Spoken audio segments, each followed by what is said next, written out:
Mia mamma, appena sono nato, ha detto, però Salvatore è pesante.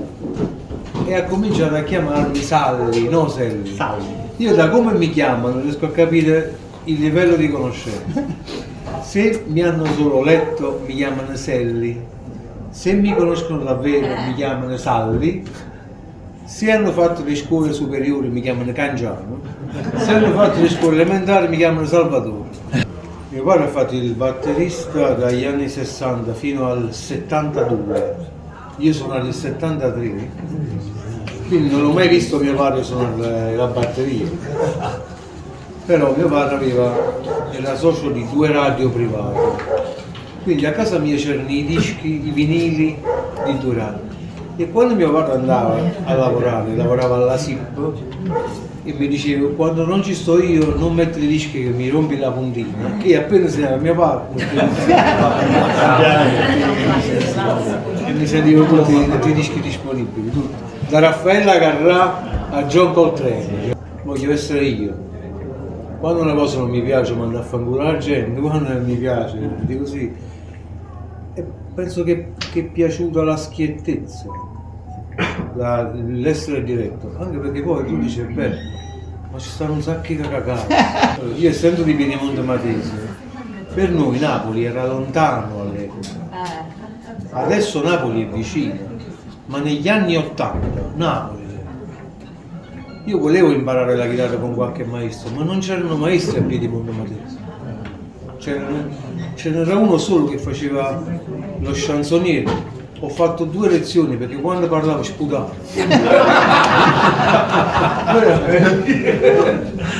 Mi faceva sempre Roma non fa la stupa a Piedimonte Matese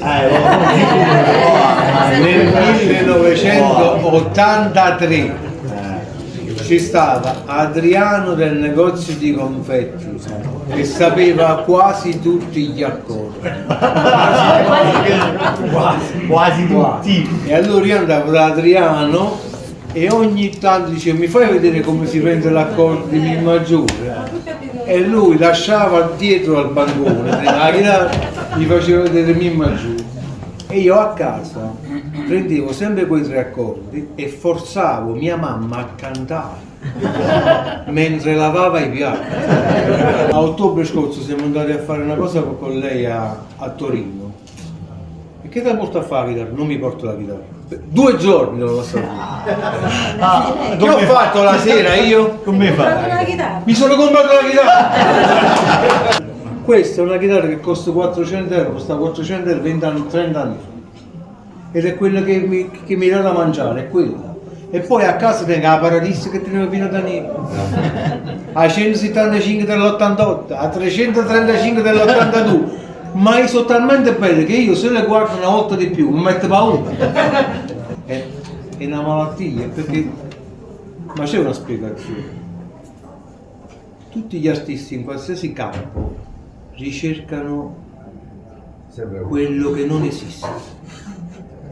Ricercano quella cosa in più che non hanno mai visto, che non hanno mai suonato, che non hanno mai sentito, che non hanno mai dipinto, che non hanno mai acconciato. Penso che la libertà di oggi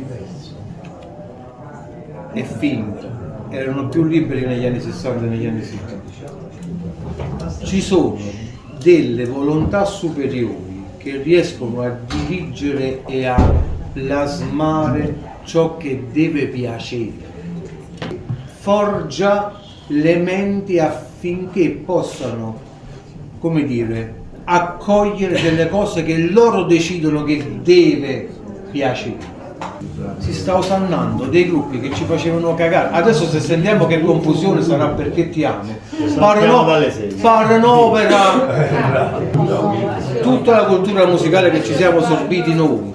George Benson, Larry Carlton. La rivoluzione vera è successa prima di Pino Daniele. Pino Daniele è stato il manifesto, la punta di iceberg, ed è diventato grande non perché fosse il più grande, ma perché aveva la mentalità imprenditoriale che gli altri gruppi napoletani non hanno mai avuto.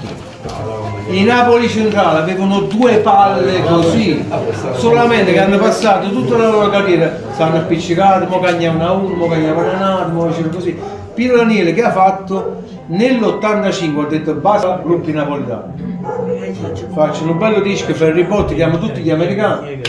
Cosa ne pensi che Enzo Cagnaniello è il più puro di tutti. Ma non è una conferenza stampa, Perché nella Napolitan Power Pino Daniele ha sfruttato tutto il fatto accademico jazzistico, quindi è andato a conoscere tutte le cose più americane, il jazz, più complessi. Cagnaniello invece ha sviluppato la propria musicalità nella semplicità armonica e melodica, ma nella complessità del linguaggio. Perché io penso che Enzo Cagnaniello sia l'ultimo baluardo della Napolitan Power che è rimasto, dopodiché